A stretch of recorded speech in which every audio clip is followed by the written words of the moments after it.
Hi friends, welcome back to my kitchen. Welcome if you are new. I'm Cheryl, this is Table Full of Joy. And friends, as you know, I am still in the middle of Pantry Challenge, trying not to grocery shop for anything that I don't have to. Only produce and dairy is all I'm allowing myself, but only if I absolutely have to have it. If there's a way that I can get around it, then I'm trying to. I think I've done pretty good so far in the last couple of months, just using what we have on hand. But friends, we have no bread in our house right now and I need some bread. So we are gonna make a really easy recipe for bread. I found this recipe on Pinterest where I find most of my stuff. Super excited about this because this is a very economical way to make bread. It's a super easy recipe. Anybody can make this bread and it costs only 65 cents a loaf. How incredible is that? Bread right now is so expensive in the store. Even just plain white bread is so expensive in the store. But if you have a few basic ingredients in your kitchen, you can make this same loaf of bread super easy. It is flour, water, yeast, salt. I'm using honey instead of sugar, but you can certainly use sugar if you would rather use that than honey, and a little bit of, what did I forget? Oil, that's the other thing. So this is a really easy recipe. It's gonna go together fairly quickly, but it does have some rise time. I'm gonna try a new method. I have not tried this for rising bread before. So I've got my light on my oven on, and we're gonna put our bread dough in the oven and see how that does with letting it rise a little bit quicker. The light apparently puts out some heat and it kind of keeps the environment really super warm in there so that the dough actually will rise a lot better. So we're gonna give that a shot. That's a new technique I have never tried before, but as I said, I need some bread. We have no bread in our house right now, so I need to get a loaf of bread made. So friends, let's get this made really quick, because it has a couple of different rise sessions it needs to go through. We're gonna put it in a bowl. We're gonna rise it the first time in the oven, or excuse me, on the counter, and let it rise until it doubles. Then we're gonna put it in our pan, and then our second rise is when we're gonna put it in the oven with the light on and let it rise for the last hour. All right, so we're gonna start with 1 cup of hot tap water. We don't want this boiling because that's gonna kill our yeast. We're gonna put in 2 tablespoons of honey, and I'm just using an organic honey from Costco. Like I said, you could totally use sugar if you would rather use sugar. I'm just gonna use honey. I like the flavor of it better in bread. And now we're gonna put in 2 3/4 teaspoon of yeast. This is more than an actual packet of yeast, so I'm glad that I have the jar. So there's a half, there's a quarter. All right, we're gonna turn this on and we're gonna let this just kind of mix real quick. So this, I don't know if this is an old wives' tale or what. I've heard this from so many people and I never do it. Don't ever put your salt in with your yeast and your sugar, because the salt will actually kill your yeast, or it will not allow it to rise as much. Won't have as much fluffy texture in your bread. So I always wait and add my salt after I put my flour in my bowl. So once this sits here and proofs for about 5 minutes and gets all nice and bubbly and just doing beautiful things in the bowl, we're gonna come back and we're gonna add our oil, our flour, and then we'll add our salt on top of our flour and then mix everything together. All right, as you can see, our yeast has done absolutely beautiful things. It has got a lot of foam, which is what we wanted. We're gonna add in our 1/4 cup of oil. I'm just using olive oil. You can use vegetable oil. You can use whatever kind of oil you want to use. We're going to put in our 3 cups of all-purpose flour. You can use bread flour. I don't have any bread flour in my house right now, so I'm just using all-purpose and it should be fine.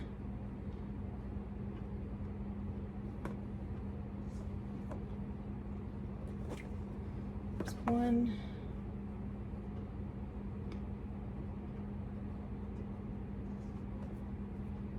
2.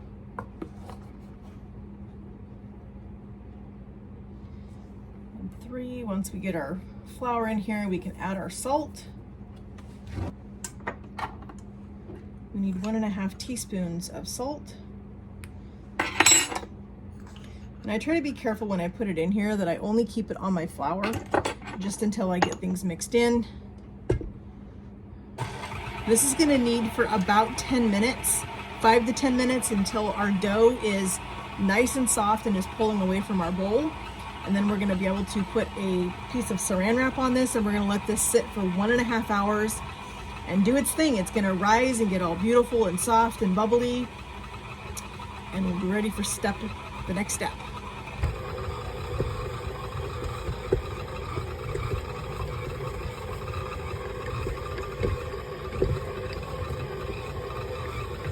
All right, friends, you can see our dough is pulled away from the sides of our mixing bowl.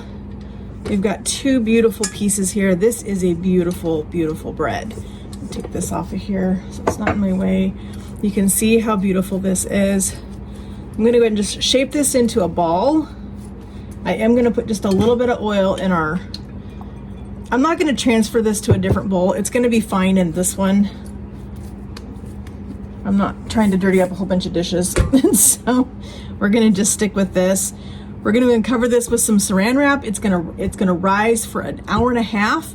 I'm gonna go run an errand. That's what I love about making bread, because you can get it to this point and you can take off and go do what you need to do and come back, and it's gonna be ready for us to punch it down and get it on its second rise in the bread pan. Friends, we just got home. Our dough looks incredible. We're gonna get this rolled up and in our bread pan.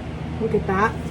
We have just a little bit of flour on our board. I'm using my Pullman bread loaf pan, so my bread probably is not going to be as tall as a regular loaf of bread. I'm okay with that. I like the smaller pieces anyway. I don't need a huge piece of bread, and so I'm totally okay with that. So we're gonna get this bread rolled out and put in our pan. All right, so I'm just gonna spread this flour around. I just don't want my dough sticking to the board. That's the only reason I'm using it. I'm just going to use my fingers and pull this dough out. Get any of the little bits that stuck.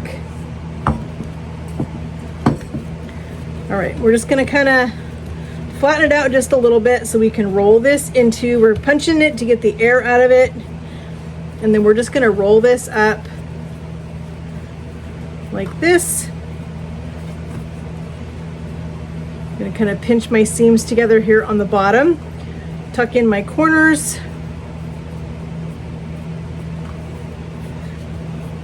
Just like that. We're gonna put this in our pan. And kind of press it down a little bit. This is gonna go in our oven with the light on, covered with plastic wrap. We're gonna let this rise again for 1 more hour. And then it'll be time to bake this bread. And then comes the real challenge, friends, trying to stay out of it until it cools. So let's get this in the oven.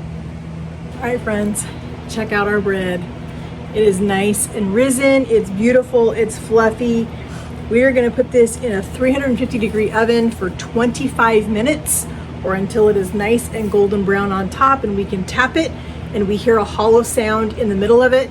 That tells me that the bread is nice and done, and it's gonna have to completely cool. As hard as it's gonna be to let this sit on a cooling rack and not cut into this thing with some fresh butter, it's gonna be hard, but we're gonna do it. So our oven's almost preheated. We're gonna put this in there and bake it for 25 minutes. All right, friends, look at this. Beautiful bread. Let me get it so you guys can look at it. So this is what our bread looks like. Look at that, you can hear it. That is how you know when your bread is done. You want to hear that nice hollow inside. We're gonna flip this out of our bread pan onto our cooling rack, and it needs to cool. As hard as like I said, as hard as it's gonna be to resist cutting into this, we need to leave it alone and let it just cool down. If we cut into it now, we're gonna ruin the texture and the integrity inside that loaf of bread, and it's just gonna be gummy and it's gonna be gooey and it's not gonna be good. So we need to let it continue to cool before we cut into it. So let's get it on the pan, on the cooling rack, and we're gonna put a little butter on it though. All right, so let's get this out. Look how beautiful that came out, friends. Look at that. Oh my word. I am so excited. So I have a little piece of butter here that was from something I made last night. I'm just gonna take this and we're just gonna rub this butter all over our homemade bread. Get this over the top, down the sides.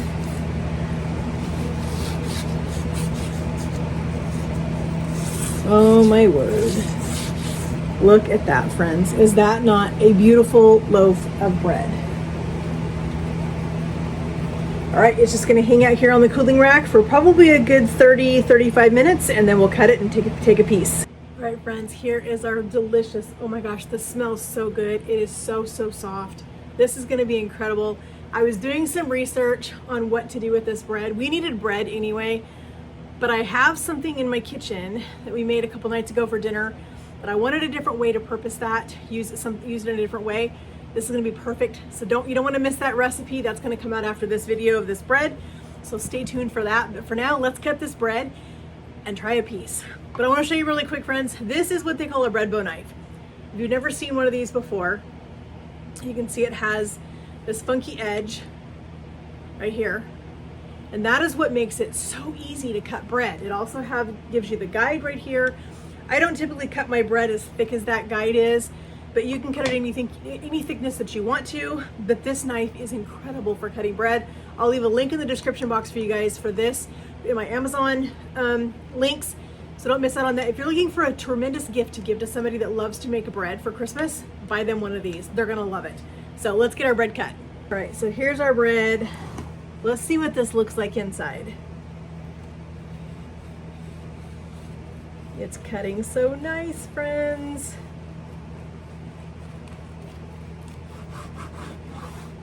Oh my word, look at that. Look how perfect that bread is. Oh my goodness, look how squishy. It looks amazing inside. I love it when that happens. All right, let's put a little butter on this bread and give it a try. I love fresh bread. It's not hot, but it's still warm. And that's what you want is, like I was saying before, you don't want to cut this when it's super hot because you're going to ruin the integrity of that bread inside. The crumb that's in there, you're going to make it all squishy and kind of push down.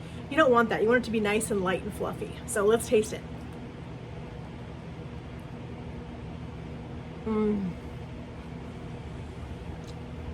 Friends, so good. Oh my word. Wow. It's perfect. This is gonna go on my regular rotation for bread.